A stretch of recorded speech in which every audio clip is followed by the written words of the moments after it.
Well, again, welcome today. We're glad to have you join us as we walk through this again. I know we did have a previous webinar, and unfortunately, there were some technical difficulties, and I wasn't able to record it. So, like I said, we will record this one. We're going to go over much of the same information, just drill down a little bit more for folks on the reporting template and how to enter that information and those details. So again, introducing myself, I am Marie McNeil. I'm the Broadband Grant Program Manager at KOBD. Jessica Henry is our Broadband Grant Compliance and Reporting Manager. Always want to introduce Jessica to the team or to all of you because she helps handle the grant reimbursement requests. And so you may have, the opportunity to visit with her at some point in case that there are questions or concerns around reimbursement payments and that process. Want you to have her information, and she's not able to join us today, but like I said, just want you to be aware of Jessica and her role as well. And then we do have consultants from Whit O'Brien's team that work with us, and Ariel Lieberger, Associate Managing Director, is in charge of that team. She is not with us today either, but we do have Christine McCormick, and I will let Christine go ahead and introduce herself and say hello to everyone. Hey, thank you. And I apologize. My video is so dark, and I've been trying to fix it, but it seems like I can't change the that setting on my camera. So bear with me. But it's nice to meet you. If I haven't met you yet, I'm Christine McCormick, and I, as Marie said, am with Whit O'Brien's. We're a consulting company that supports KOBD with their broadband programs. So you'll be working with me and Marie, but I process all of your monthly reports. I work with you on any sort of programmatic changes or budget questions, payment questions, that sort of thing. Thank you, Christine. Mm-hmm. Just quick review of the agenda today. We're going to talk about the reporting requirements, eligible costs, the reimbursement process, change request and event reporting, quarterly monitoring, closeout requirements, and then records retention and monitoring. We also will have a little bit of time for questions, and what we're going to do is as we go through the slides, if we could have you hold your questions until the end or put them in our chat so we can make sure we get them and can answer them. We will do that towards the end after we have the demo. Right. For reporting requirements, again, the overview, the contracts are set up so that the grant performance period is 24 months from the date of the contract execution. The grant expenses need to be incurred and funds expended during this period of performance.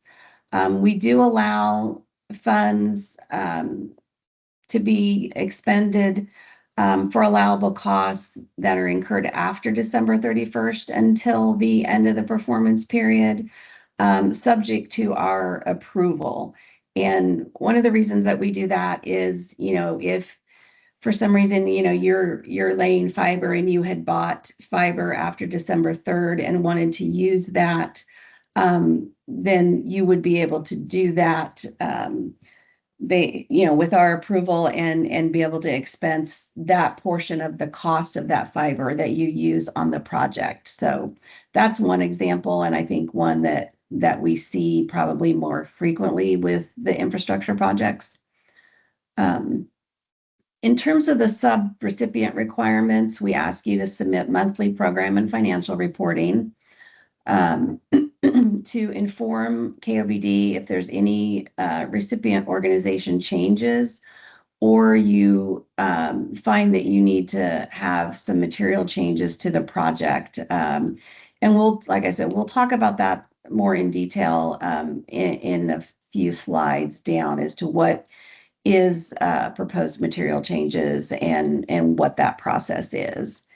And then we do try to conduct at least, we say quarterly here, we try to reach out to every awardee and have at least one call during the period of performance with you to discuss the project progress. We also, again, may have regular contact with you.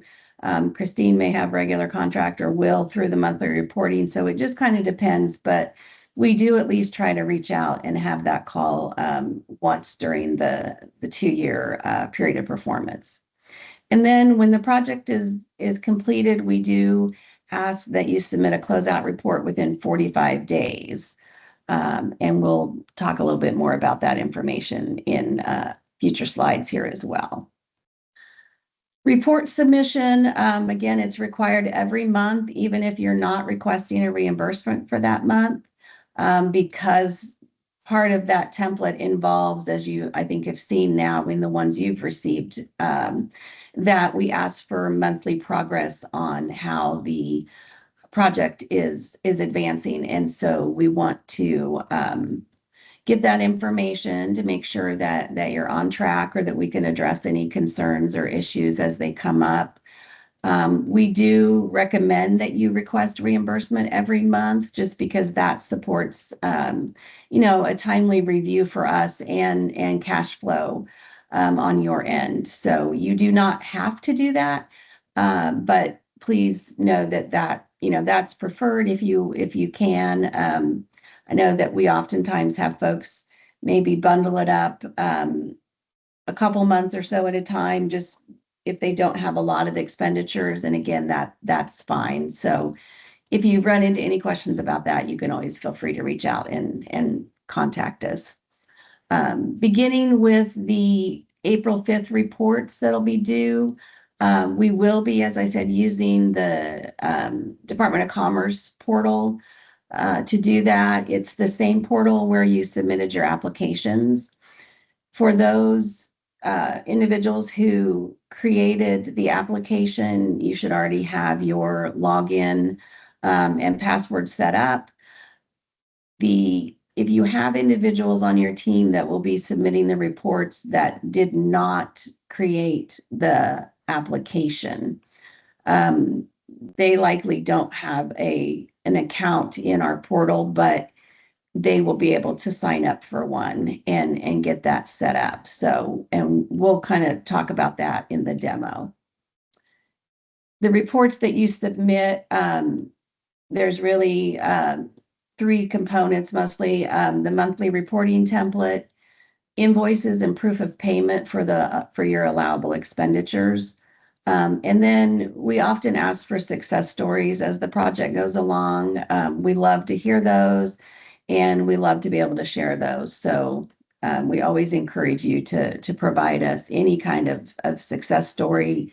If there's news coverage of the project or just anything, if it's promoted on social media, anything like that you would like to share with us. The report deadlines, the report is due by the end of day on the 5th of the month. If the 5th falls on a weekend or holiday, then it would be due by end of day the next business day. Typically speaking, the first report is due the first month after contract execution, unless it's executed at the very end of a month, and then we give you an extra month before you have to start submitting. But as I said, the first one for you folks, I think that all have executed contracts, we're asking that you submit the first report on April 5th. Anything that is submitted to us after the 5th, we will make every attempt to get it reviewed and processed with that month's submissions. However, it's more likely that it's going to have to wait and be not submitted, but processed if there's a reimbursement request that would be processed the next month. So it's important to try and get those in on time. And if you run into any issues with that, please just let us know. I think open lines of communication are really important. You can email me or Christine or both of us and let us know if you run into a problem. But we like to know ahead of time, and we do and can grant extensions to that deadline if there's things that come up. So again, just really encourage you to be in contact with us around those types of things. And Christine, I think this is where I was going to turn it over to you. Yeah. I Okay. think that's right. All right. Okay, so I'll do the part that kind of digs in a little bit more into the reporting template that you're going to be using. Each of you should have received a copy of a template for your project. So if you haven't received that, please let me know. And if after we go through this or as we go through this, you find anything that may need correction or clarification, if it's specific to your program, let us know, but we'll work with you one-on-one if there's anything that needs corrected or updated in your individual template. So in that template, you will see several tabs, and so I'm going to go through those real quickly here. Every month, you're going to provide us a narrative to describe the progress and activities that occurred in the month prior or since your last monthly submission. That is really important to us. It gives us a snapshot of how you're progressing in your project. You know, if you're having trouble with like getting contractors, or you know, maybe there's lots of rock you're running into, or what have you, that is a great place to communicate to us any sort of delays. Also your successes. It's important for us to know those as well. Some projects move along way more quickly than we anticipate. Others, take a while. And as long as we're in good communication about that, then it's our job to help you be successful, and to make sure that the grant is completed as designed. So that's our goal. The expenditure tab, you'll see that there are some formulas in that table. So I think for this one, I may not have protected those fields. So just be mindful that does have some formulas. And the reason I didn't protect it is just sometimes we have to make adjustments on your match and things like that, as far as how you're applying the match on individual expenditures. And so that helps us when we go and process the payment, if we need to be applying match only to certain line items and that sort of thing. But basically what you're going to do is for each expenditure, you're going to fill out the template and one line for each expenditure. It's going to automatically tally up your total grants. It's going to automatically split each total expenditure into a grant budget and match budget amount based on the split of your overall project. So the bottom line match percentage on your budget. And then there is one tab that I want to make you aware of, and well, we'll get into that in a minute. You'll also see a pivot table, and that pivot table is based on that expenditure tab worksheet, and that helps you and us keep track of your expenditures and making sure that they're aligned with the approved budget, and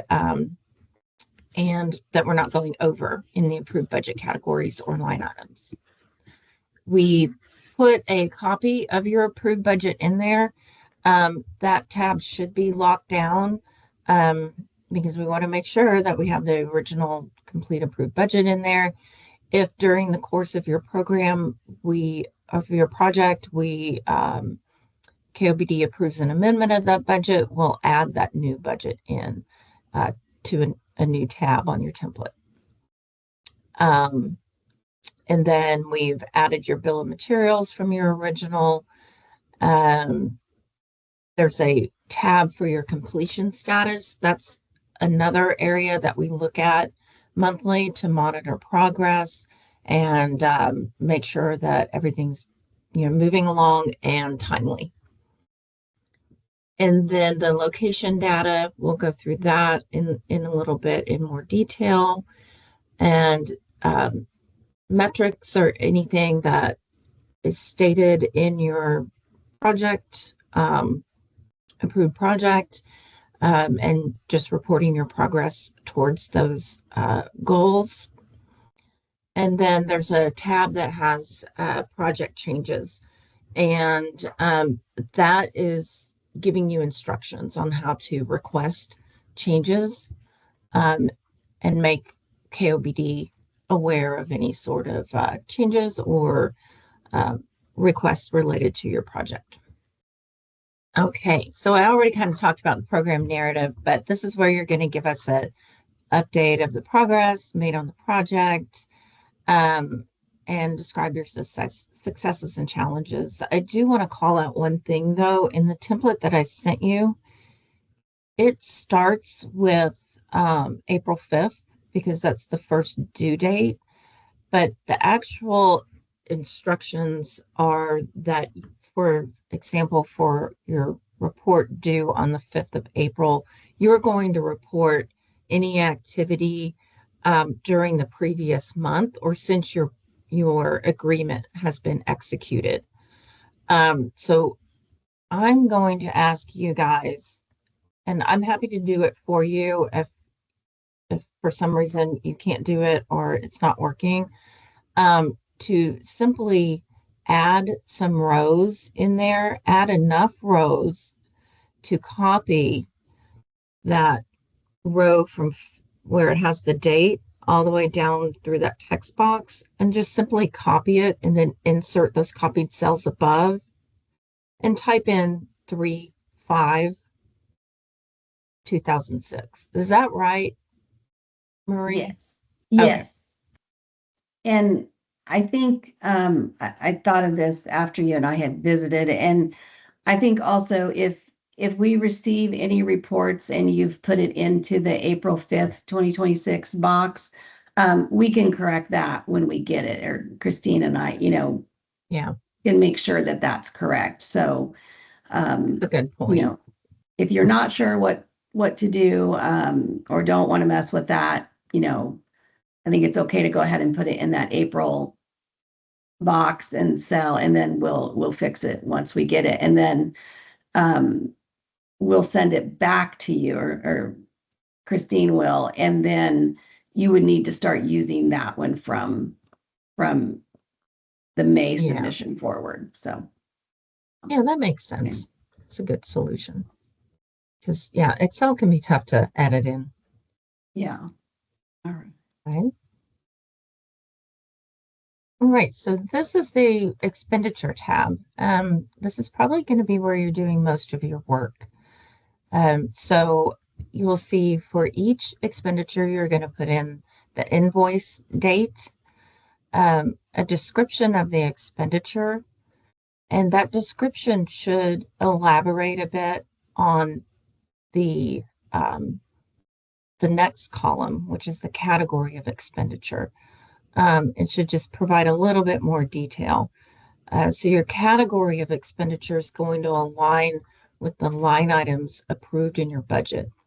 So you're going to be forced to select from a line item, a list of line items that are unique to your program. Okay. You won't be able to select things that are not approved. And so that description of expenditure should provide us just a little bit more information. So for example, If you have, contract labor, outside plant, then over in the description, you may just provide a little bit more detail. Maybe it's a certain location of the project, or maybe it's a certain activity, um, you know, trenching or what have you. Um, so just an explanation of that. So we see alignment across the whole report for the month. And then just report the vendors, um, the invoice number and the total, the vendor and the invoice number. And then when you enter the total expenditure, it should automatically populate the grant funds and the matching funds, as I mentioned, based on the overall match of the total budget. So that's the bottom line of your budget total match. Most of you are at 50%. So I think that this will work for us. So sometimes we have to make adjustments. So if your budget isn't 50-50 all the way across, or an even amount all the way across, I should have, my recollection is that everybody's is. But if I miss something and yours is not, then we can remove those and make them work for you. Okay. And then the month and year, if you would put that in, that's super helpful. Because when we have to go back and look for, what month did they make this request, or pull that out, then that's super useful for us. And so this is cumulative. So you're not going to do a different one each month. You're going to add on each month, so that by the end of your project, all your expenditures are listed there. Oh, Marie, would you go back for 1 second? I wanted to point one more thing out. Up in the upper left-hand corner, there's things that you can type in there. The first 2 rows you type in. The other ones will calculate based on a total line on that sheet. So that will help keep track of the amount expended to date. Okay, now this is new for our bag folks, but it's pretty important for KOBD.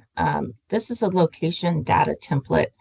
And if you've had other federally funded grants with us, this should be familiar to you.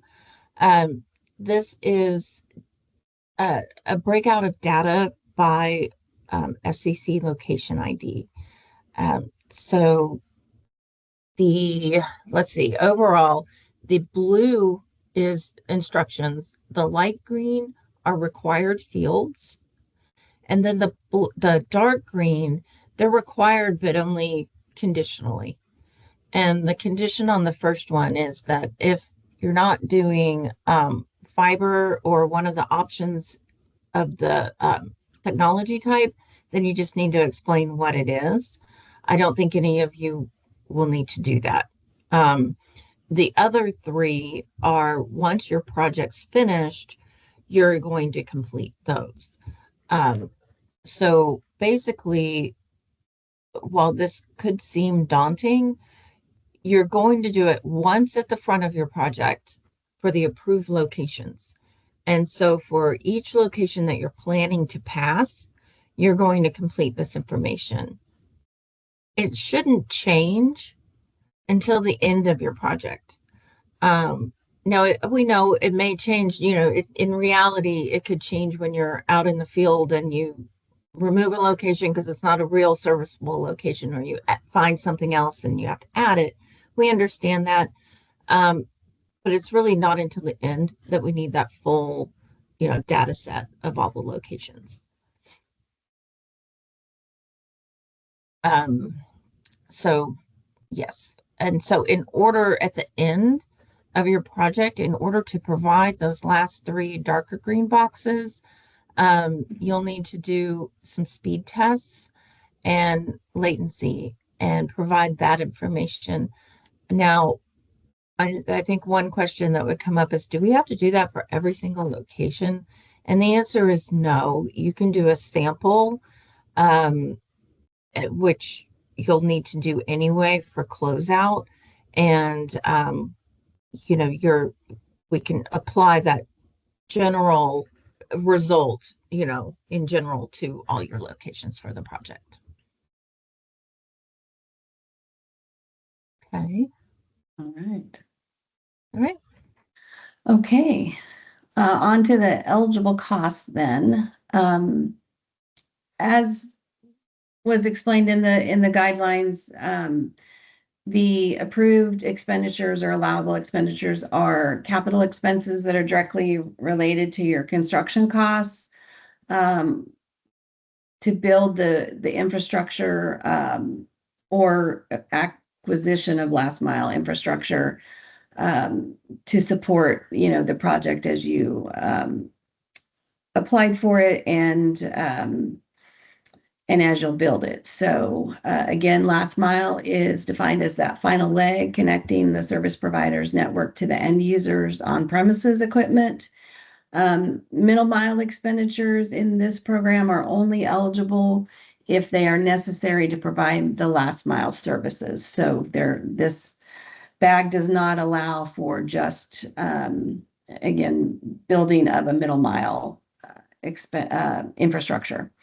And some of those examples are your project construction, construction of facilities, getting permits, engineering work, supplies, your direct labor, whether it be in-house or vendor labor, purchase of equipment, materials, and then the installation and testing of network end user service.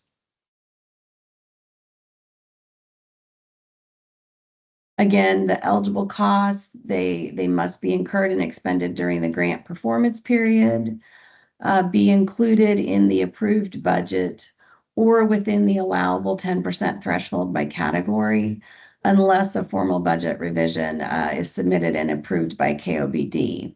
So in other words, we allow within a specific budget category, a 10%, you can go 10% above or 10% below what was originally approved without needing to do a revised budget. But if you want to, if you're going to have more than 10%, or you end up needing to move funding into another category, because that category went over and you had another one that was way under, then all of that needs to be done through a formal budget revision request. And that's part of that change request process that we talked about.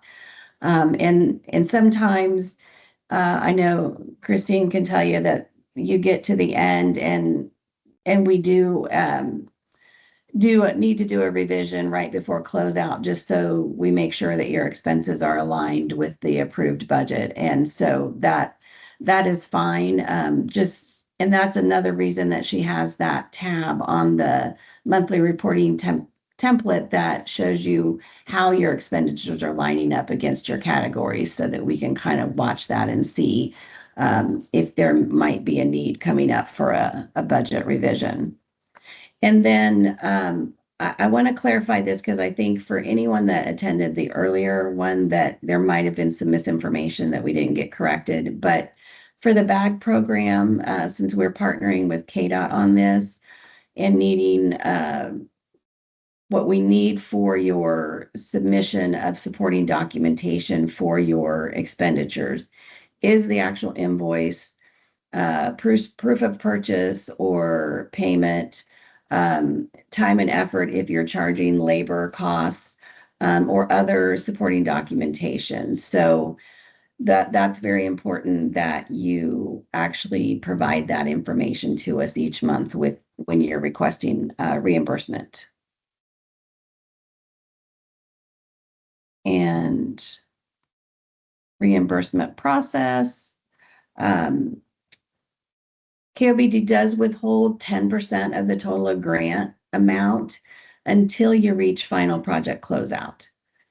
And when you're requesting the process or the request process and payment, how that works is we review those monthly progress reports as they come in, and we try very, very hard to get those reviewed and get that approved by the end of the month. If there's any questions, once Christine starts going through your report, she'll reach out and get the information, or if there's curing that needs to be done, work with you on that.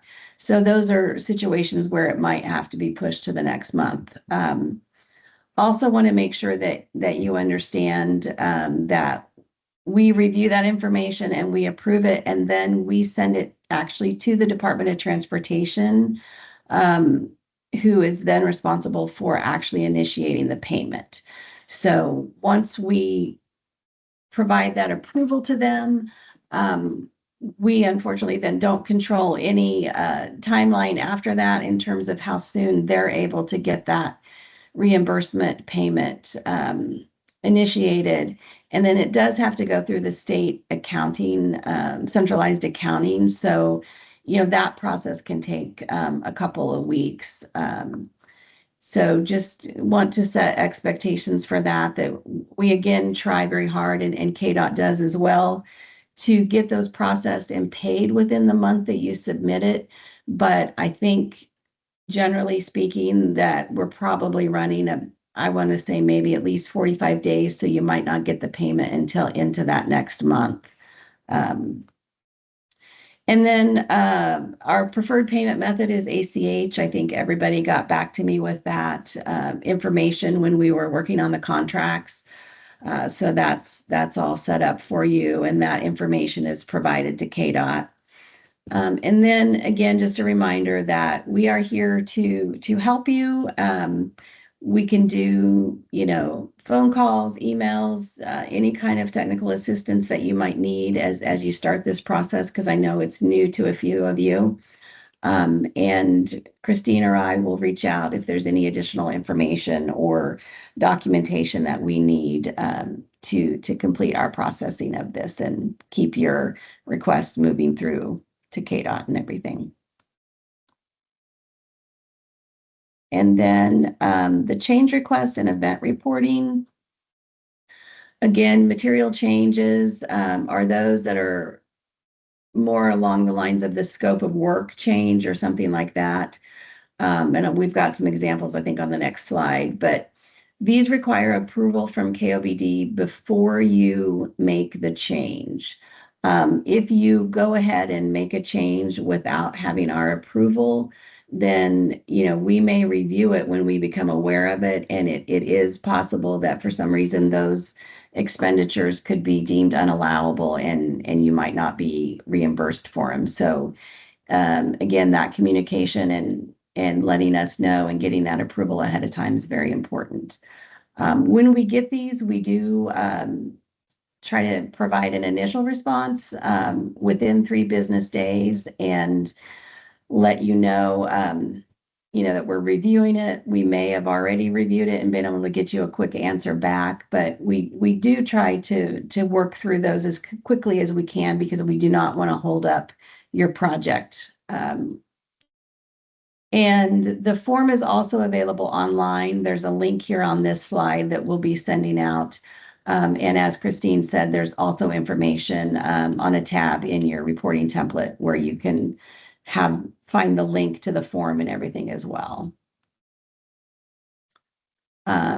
Examples of those things that require approval: any deviation from the original approved route in terms of either where you're placing the fiber or tower locations. If you're needing to extend any placement of facilities or anything outside of the defined project area. If you are needing to change the architecture proposed in the application, any facility segments being added or removed from the original plan, changes to the original count of locations to be enabled. And then we also need to know about electronics manufacturer and model number changes, if you have any of those from the original bill of material. And that is due to the requirement that there are certain materials that cannot be, or purchase of materials cannot be made from certain manufacturers, such as China. And that's the McCain Defense Act, I believe, and Kansas adopted that also as law. So we just need to know if you need to do that kind of change so we can ensure that what you're purchasing is compliant.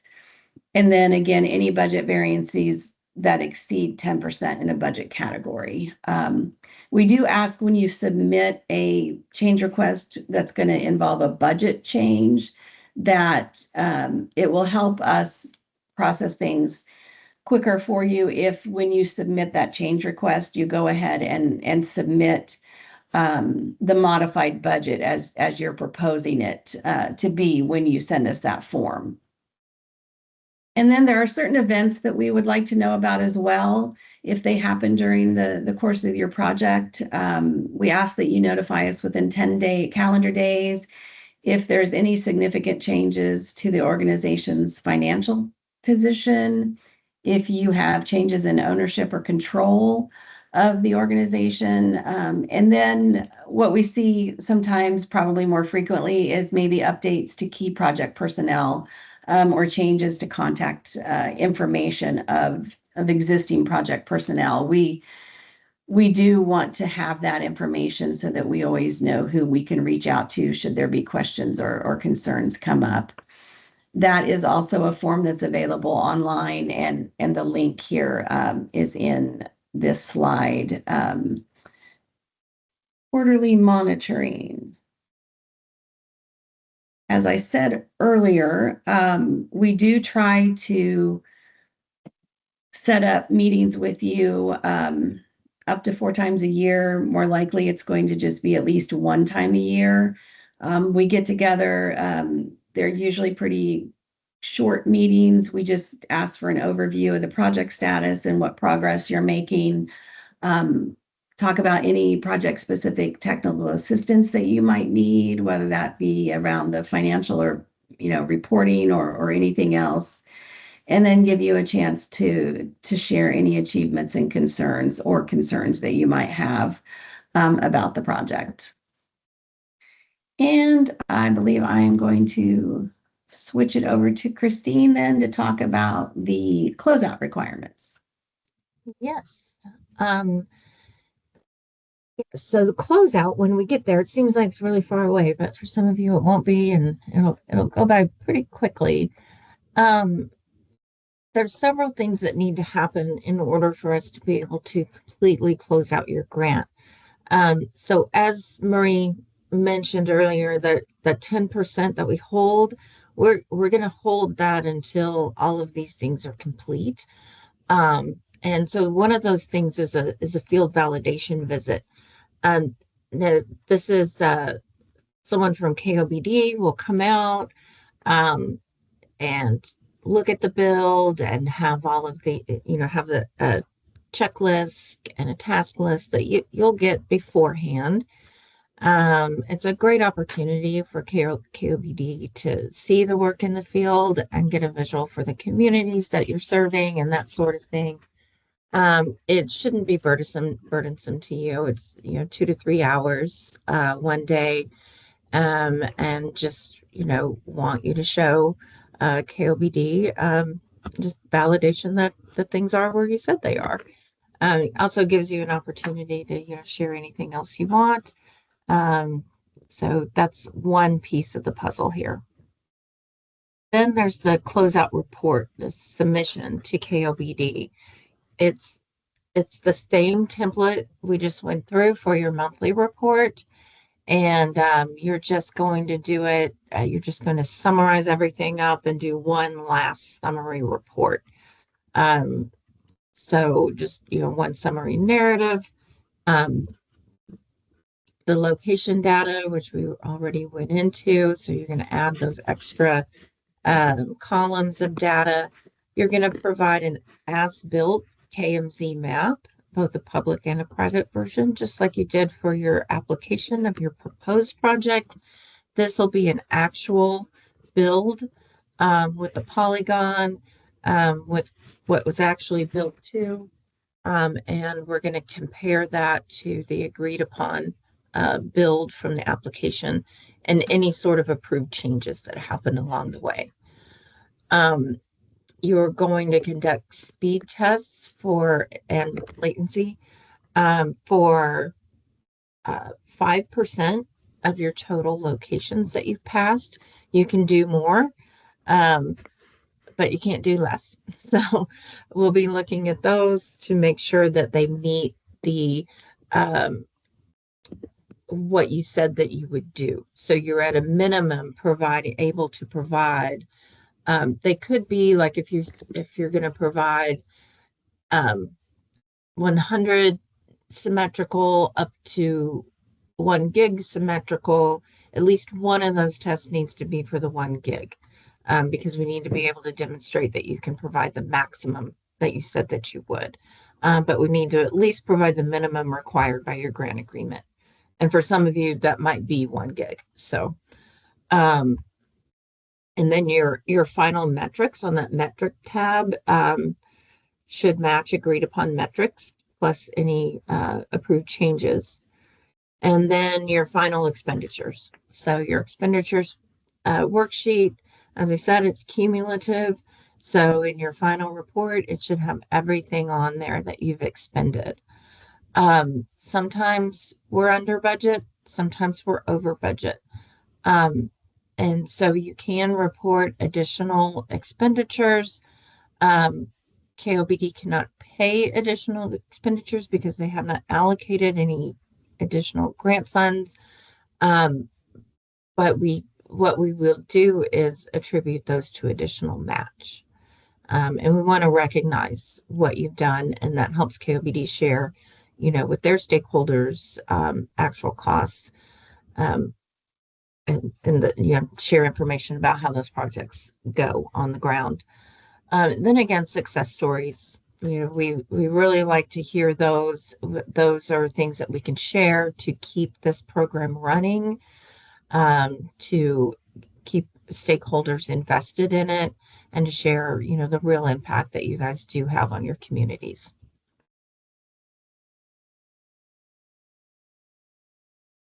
And then after we do all of that, we verify the expenditures, we verify the build, the speed test, the delivery, and all of the expenses then, and the field validation, all of those things are in place. I do a summary report over to KOBD and get permission to go forth with scheduling a closeout meeting. Now, this closeout meeting is probably everyone's favorite meeting. It's 15, 30 minutes at the most. And we go through just a summary of your project, just an overview of the final expenditures, metrics, and that sort of thing. And you have an opportunity also to provide feedback to us, and share, your successes, any sort of challenges, feedback for us as far as program improvements or what we're doing well. That's very helpful for us, and we'll take that feedback anytime during the project, of course.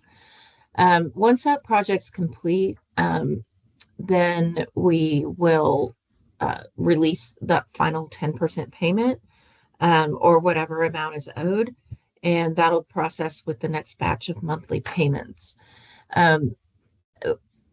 By the end of the next month following that payment, KOBD will send an official closeout letter to you for your files.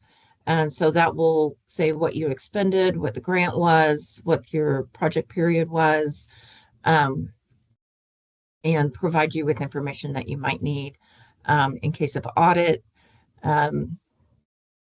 So that will come via email from the KOBD general email account.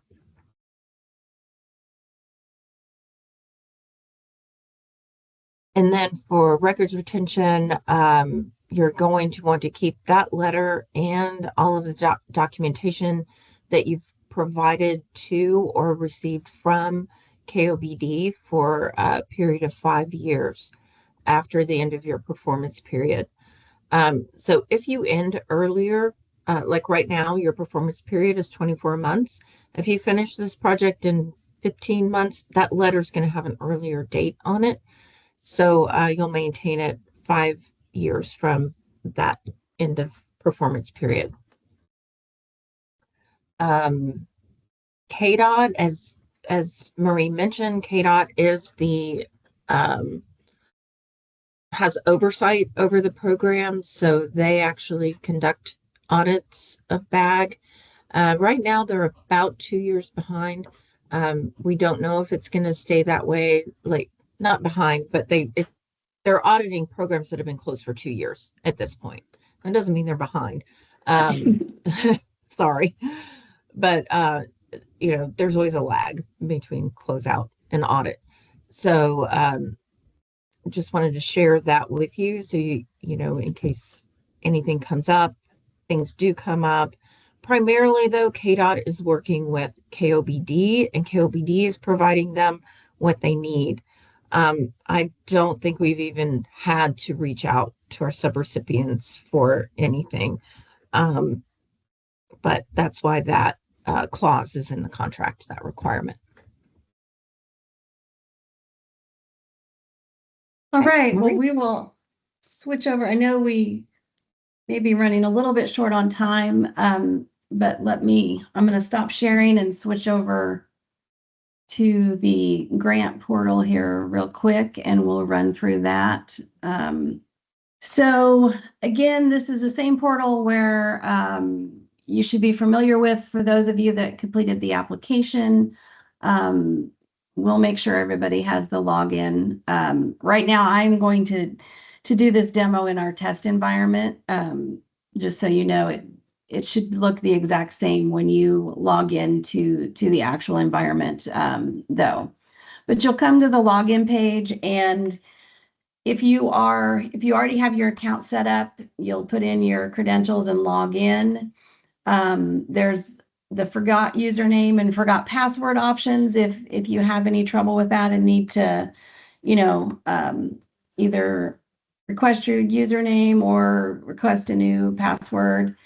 If you did not do the application, but you want to be able to, or are going to be able to submit reports, you'll click here on the need to register and go through that process. I am almost finished with the user guide that will be made available, that will have a step-by-step process for getting into the system, entering all the information.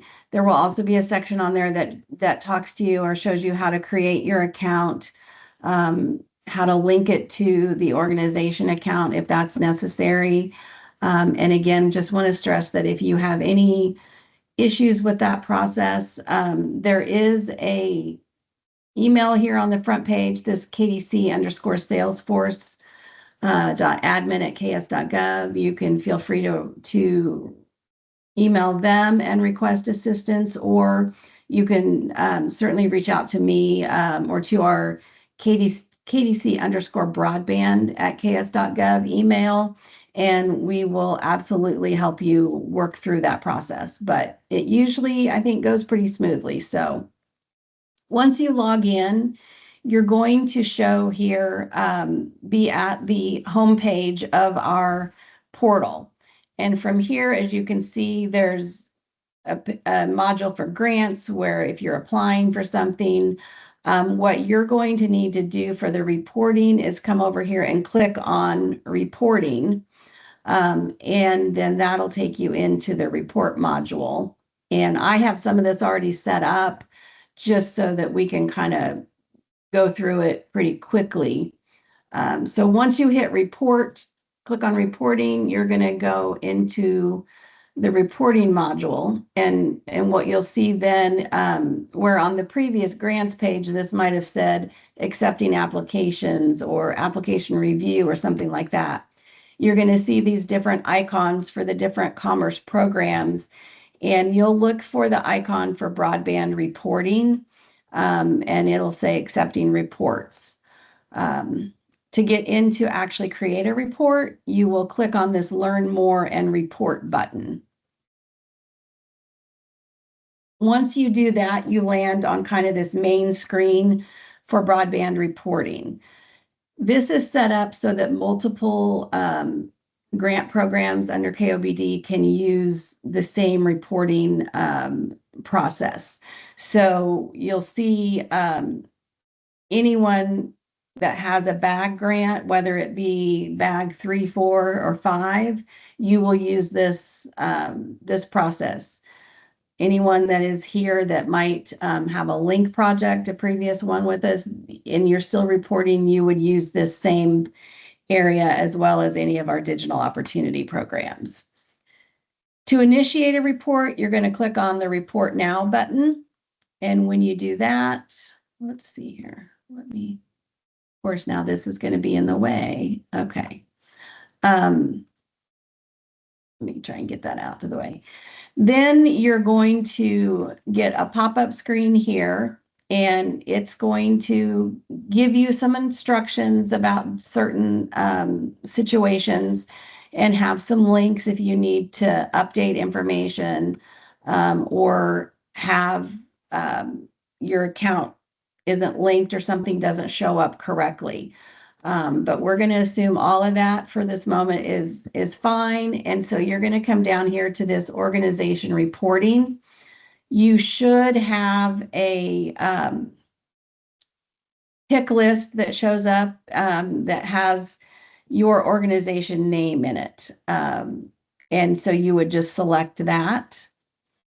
And then you will scroll down here and select the commerce program that you are reporting on. So for bag 5, there is a typo that I want to point out. So the way this was created a long time ago when we first started bag 4 is they put it in here as broadband accelerator grant instead of acceleration grant.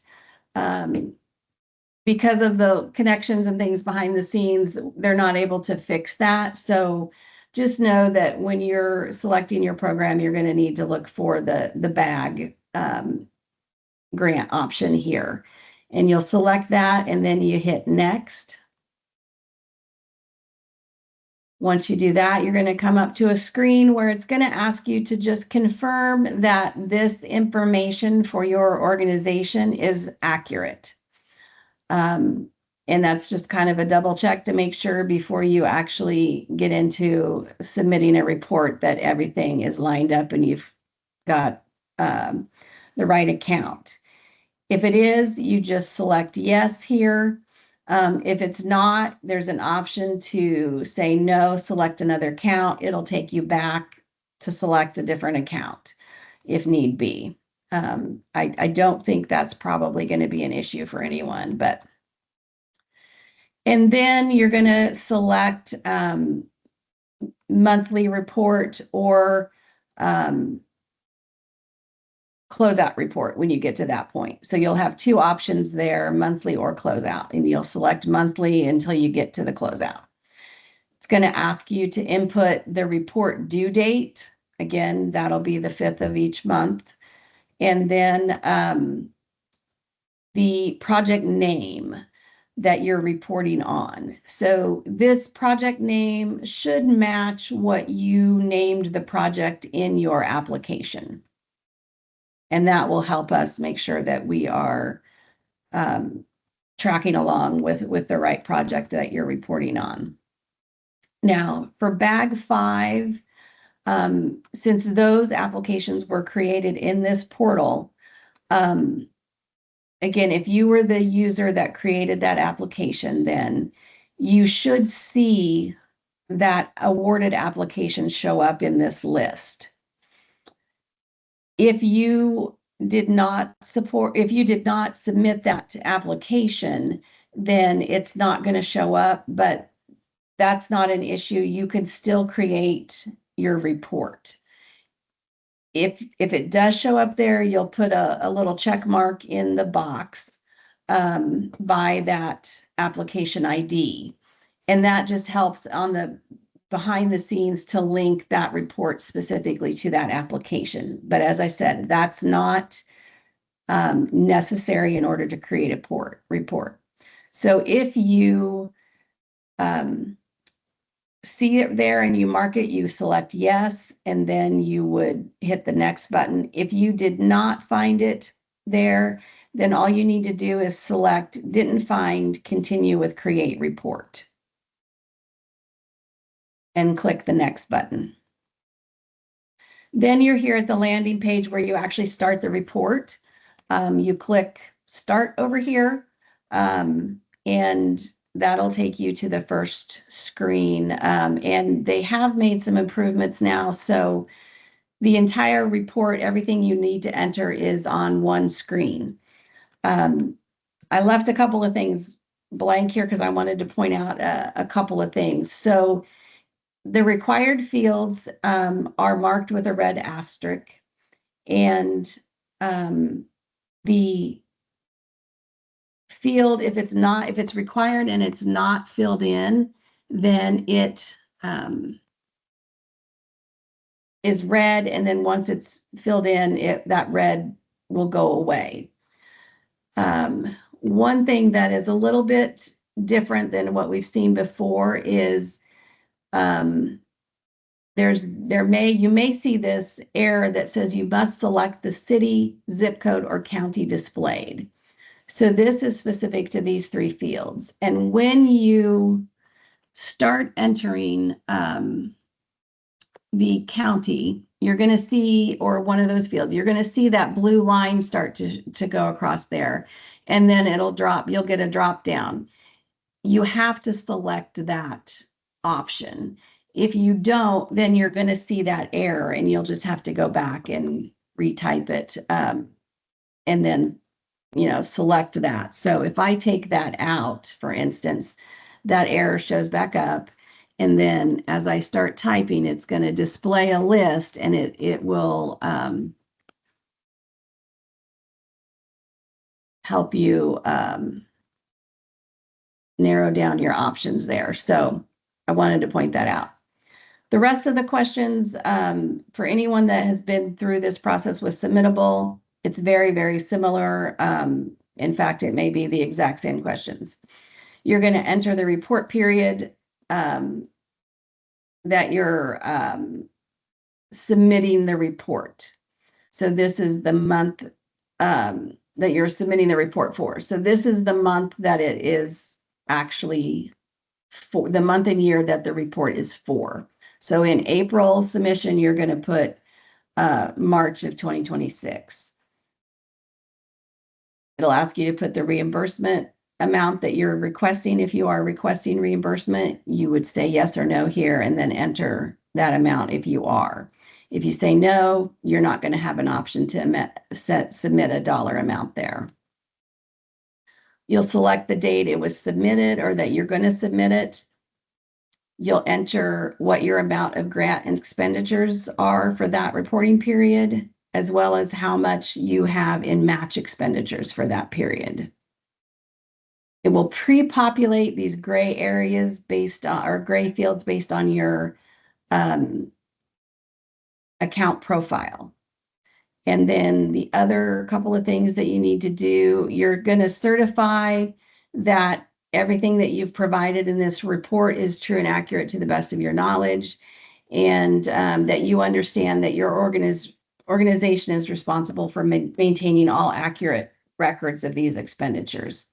You click that box, enter the certification date, which should be the same as the submission date, and then you'll upload your expenditure documentation, which is going to be the invoices, proof of payment, that supporting documentation.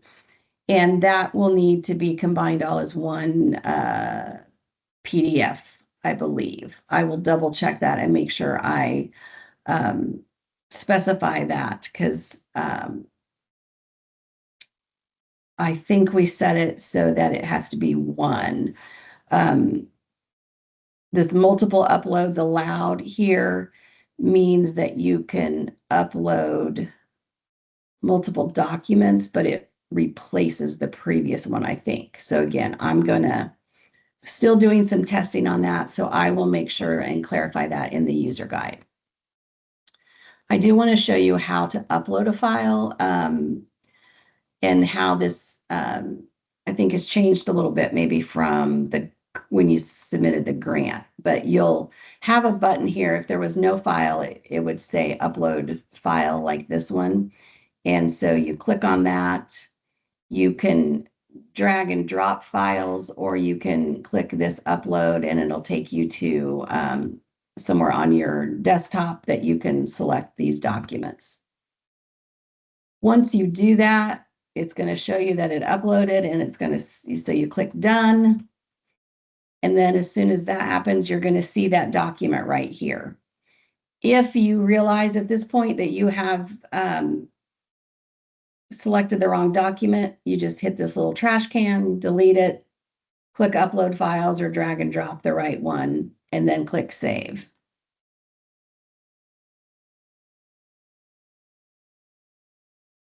Once you do that, then it's going to show up here, and you have the ability to view or download the document that you just uploaded. If you had multiple documents there, I think this would not be grayed out, and you could advance to each document. The only two that are required are the expenditure documentation and that monthly report template that has been filled out. These others are supplemental or not required, and so you don't have to provide those. When you're done, if everything is good to go, you click the submit button. If you're not done and you get partway through and need to leave and do something else, click the save for later button. When you do that, you are going to want to wait. Yes, you should see this saved information is saved successfully. You want to wait until you see that before you exit out, just to make sure that it does get saved.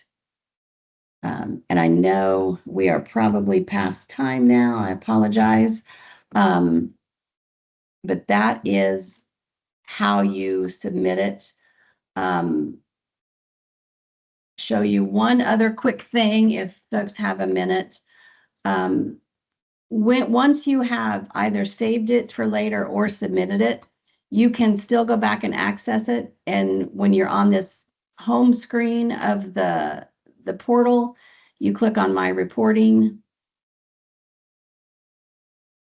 And there's going to be a column over here which has your in progress reports or submitted reports.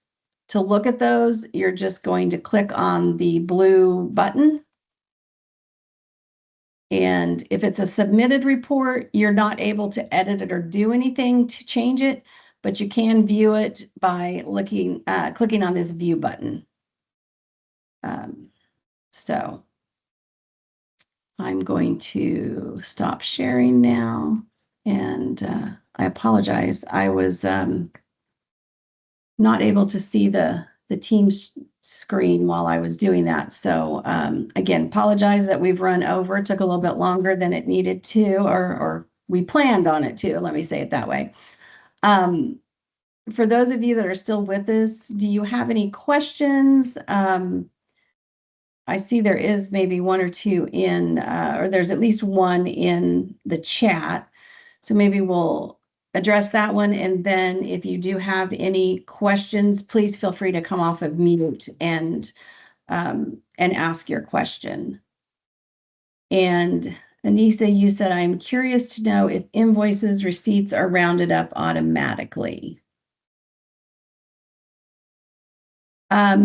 No, we do not round them up. We work with the actual amount. So we don't round on those. And I don't know, Christine, if there's anything else that we need to add to that, but no, just that every once in a while you might see a difference of a penny or so, just because we have the calculation on the expenditure spreadsheet, and when we send it to KDOT for payment, it's a separate document. And I don't know why. I keep trying to figure it out why 50% doesn't calculate the same on one and the other. 50% is usually fine. But when it's other percentages with matching grants, sometimes there will be a difference of pennies. But it would be better to round up maybe, but Right. that is not part of our process. Yeah. Yes. All right. And again, since we're recording this, we will post it on our website and send out a link to that as soon as we have that available. So Marie, if someone has questions that they think of afterwards, should they email them to KOBD or you? Yeah, if you have questions or that come up afterwards, please email those to kdc_broadband@ks.gov, and we will respond to those. I put that in the chat. All right. And of course, if you need anything, you can reach out to either of us. I know once you get in there and start working on it, that yeah, that's when you really have questions. So no problem. yes. So, all right. Well, thank you very much for joining us today. Appreciate you taking the time, and again, apologies for running over. But we will I will be sending out the link to this recording, and then also a copy of the user guide for the reporting module. And here within the next week, and I will be working with IT. As I said, we are still doing just a little bit of testing. And so I don't have the exact date that it will be in the live system, but it should be within the next few days. And I'll send out a notification to everybody, because I know some start working on getting those reports in before the end of the month, when it's due on the 5th of the next. So anyway, all right. Well, thank you all very much. Holler at us if you have questions. Thank you.